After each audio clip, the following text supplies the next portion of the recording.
Hello everyone, good morning. তোমরা সবাই কেমন আছো? আশা করছি সবাই অনেকটা ভালো আছো। আমি আমার পরিবারকে নিয়ে ভালো আছি।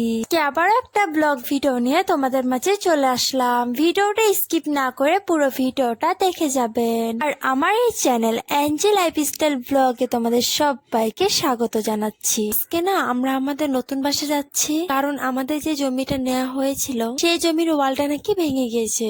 আমাদের বাসার থেকে আমাদের বাসায় যেতে প্রায় 10-15 মিনিটের মতো লেগে যায়। তাই আমরা আমাদের বাসায় প্রথমে না গিয়ে প্রথমে খালামুদের বাসায় উঠে চা পানি খাওয়া আর ভাত খাওয়া কমপ্লিট করে তারপর আমরা আমাদের বাসার থেকে রওনা দিলাম। এন্ড আমাদের বাসায় এসে দেখি যে মানুষজন দিয়ে ভর্তি, কারণ আমাদের যে পিছনের ওয়ালটা ভেঙে গিয়েছিল সেখান থেকে ঢুকে সমস্ত গাছপালা কেটে নিচ্ছে। আমাদের এই বাসায় এসে বোন বলছিল বোনের নাকি খিদে পেয়েছে, তাই আমি আর বোন মিলে দোকানে গিয়ে বোনের জন্য পুরি আর সম্পাপড়ি নিয়ে আসলাম। এন্ড আমরা আবারও যাচ্ছি খালাম্মুদের বাসায়, কারণ দুপুরের খাবার আনতে। দুপুরের খাবার নিয়ে খালাম্মুদের বাসার থেকে আবারও আমাদের বাসায় যাচ্ছি। তারপর খালাম্মুদের বাসার থেকে আমাদের বাসায় এসে দেখি ঘরের মধ্যে মাটি দিয়ে এসব পাহাড়ের মতন কি বা একটা করে রেখেছে। এখানকার লোকজন বলছিল যে এগুলো নাকি পিঁপড়া একটু একটু করে মাটি এনে এরকম করেছে, কিন্তু আমার তো বিশ্বাস হচ্ছিল না যে পিঁপড়ে এতগুলো মাটি এখানে আনবে। কিন্তু তোমরা কমেন্ট করে বলবে যে এগুলো পিঁপড়া এনেছে মাটিগুলো না অন্য কিছু। আর তোমরা যদি আমার চ্যানেলে নতুন হয়ে থাকো তাহলে আমার চ্যানেলটা সাবস্ক্রাইব করে আমার পাশে থাকবে, আর আমিও তোমাদের পাশে আছি। আমাদের নতুন বাড়ির কাম শেষ করে